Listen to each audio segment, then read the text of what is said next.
রোদ ঝলমল প্রভাতে বৃক্ষের নিচে বসে আছি, বাতাস, মিষ্টি বাতাস গ্রহণ করছি আর দুচোখ করে বাংলার প্রাকৃতিক সৌন্দর্য, গ্রামীণ ঐতিহ্যকে অবলোকন করছি।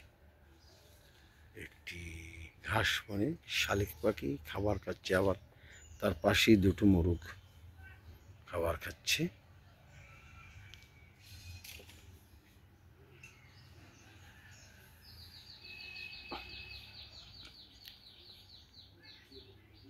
পাখি কিচিরমিচির গান গাইছে।